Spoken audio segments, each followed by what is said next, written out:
And Peter Racy is the convener of the World War II Veterans River Walk. Good morning. Good morning, Kate.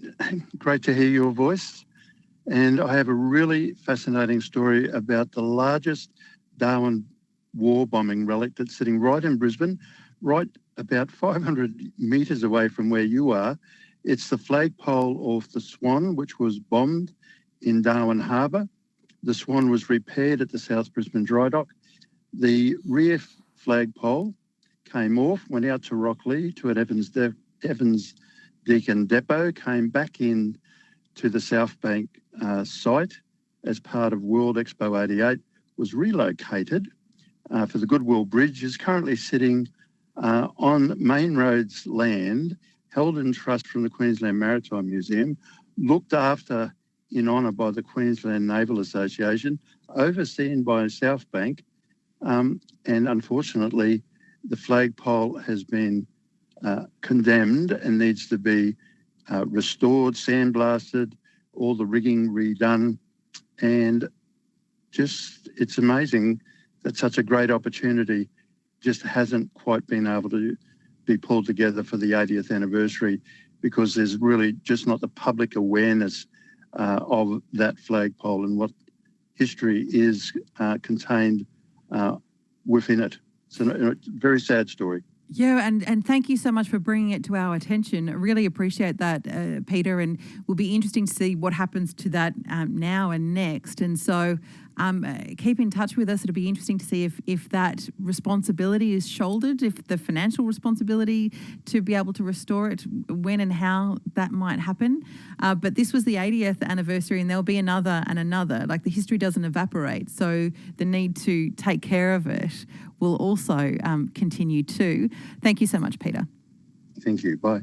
Peter Racy is the convener of the World War II Veterans River Walk, just reminding us of the story and the history of that flagpole of HMAS Swan. Years ago, there was an attack on Australian soil, the biggest of its kind. More than 200 people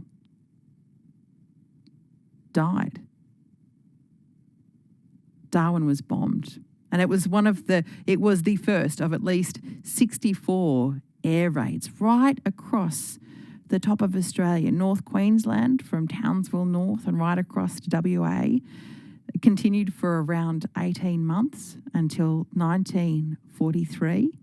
There is a commemoration ceremony happening in Darwin right now to remember that significant event 80 years ago. And if you were listening just before the news, you heard a little bit of the Prime Minister speaking. He was there. The opposition leader is there as well. And lots of dignitaries, including a veteran who was there in Darwin at that time, 80 years ago. Well, a few years ago now, I had the honour of being able to speak to another person who was there, a sailor at the time. His name was Guy Day-Lewis. He's sadly passed away in 2018, but just one of those moments where you feel so honoured to hear the story, to be able to sit with a person who carries this piece of history with them in their memory. And so on this occasion of the 80th anniversary, I would just love to share this memory of Guy Day-Lewis's with you today. He's remembering what happened as he stood on the wharf in Darwin and looked up into the sky. Just before 10, I looked up and I saw this massive aircraft, and we thought, oh, thank goodness we got the Americans with us again. We thought they were kitty hawks. They just looked like kitty hawks. And there were 150 of them. Next thing, I suppose it would have been about 3 or 4 minutes, they broke off into groups of 3. They sent 3 dive bombers straight into the Neptuna, which started to explode straight away. I hadn't even got on board the Neptuna at that stage. I was right on the edge of it when the bomb hit.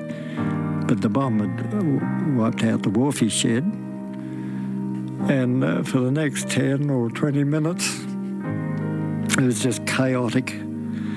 There were depth charges. They hadn't exploded, thank goodness, because we would have all gone up if they had. The small ammunition I'm talking about, even as things up to 4-inch shells, they all exploded. They were exploding. It was just like Sydney Krakenite, you know. It was hard to explain just how the explosion and the noise that was going on inside the Neptuna.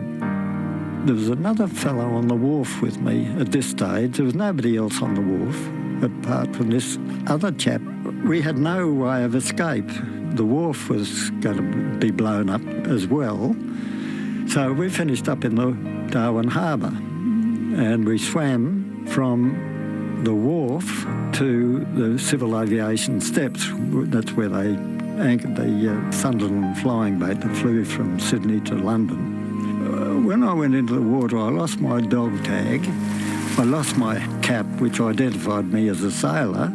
I got my boots off to swim along there, but I didn't stop to take them off. I was so frightened, I tell you. I'd say we'd gone about 80 metres, and if you've ever seen that, what looks like an atomic bomb explosion, is the Neptuna blowing up. Guy Day-Lewis there, who was on the wharf in Darwin Harbour and in the water itself as the Neptuna exploded finally, when Australia was attacked, when Darwin was bombed for the first time 80 years ago today. And right